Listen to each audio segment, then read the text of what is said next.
Hey, looks like we're live here. Doug Hammett with Master Ministry, and we're doing a live broadcast here right now. Tips, tools, and truths to advance your eternal effectiveness in ministry. That's what it's all about. Today I want to talk to you just for a moment or two about 5 keys to getting great advice. Now, I just talked to you a week ago or so about getting advice and the importance of having good friends around you who can give you counsel. But the problem becomes, even good friends can sometimes, number one, be afraid to give you good counsel, afraid that if they give it to you, you won't receive it. And so they're concerned about that. How do you get them to give you that counsel? How do you get great counsel?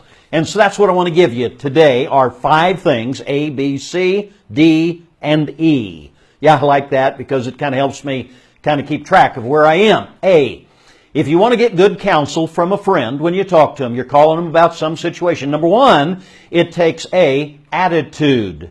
You have to have the attitude of, I want to hear what they have to say. I want to see if they've got some perspective that I'm missing. It may be that I'm all wet in what I'm about to present. Now, truthfully, you wouldn't be presenting it if you thought you were all wet. And probably you will not be, but there may be some blind spots in your life. And that's where a good friend will come in and tell you quite candidly about what they're thinking. Now, the problem is getting them to tell you that, and it starts with attitude. B is to boldly ask. Now you say, what do you mean boldly ask? I mean, you need to be very upfront about what you're wanting from them. Look, I'd like to get your feedback. Number one, if you think I'm all wet, I want you to tell me. Number two, if there's something I'm missing, some perspective, I really need that. I'm afraid maybe I'm off base here in some area. I want your feedback. You need to be very bold, very upfront about that. A and B. Now, Proverbs chapter 27, verse 17 says, iron sharpeneth iron. That's true. And so as a man sharpeneth the countenance of his friend. And that's what we're all about here. We want our friends to be able to talk to us. But now watch, that brings us to C, A, B, C, attitude, boldly ask. Watch the C now.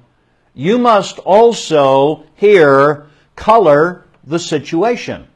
You need to explain to them what you're after. You need to explain to them that you want them to be very candid in their feedback. You want them to tell you, and you want them to ask you any question needed to clarify the situation. Now, what I'm really after in a friend is, I want my friends to ask me questions that I should be asking myself.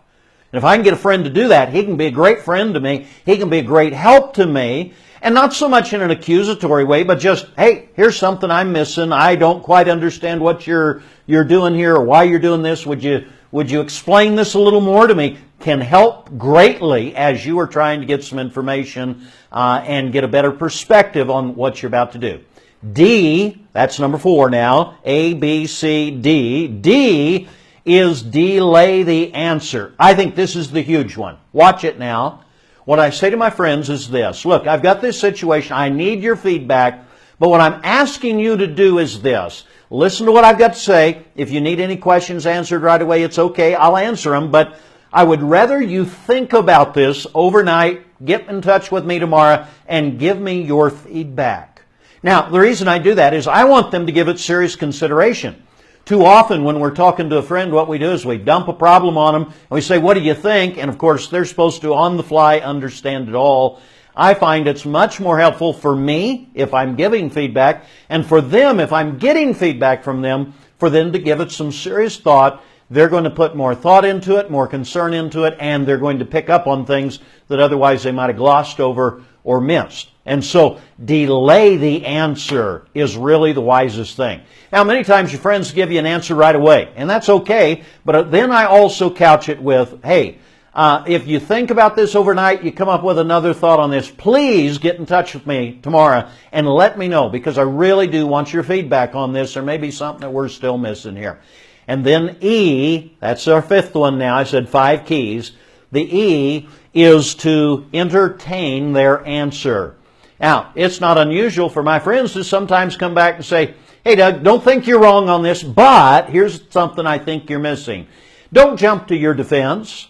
Do the same thing you've done with them. You've delayed their answer. Now delay your answer and say, hey, listen, I'll think about that. I'll pray about it. I really do appreciate you pointing it out. I want to give it some serious thought.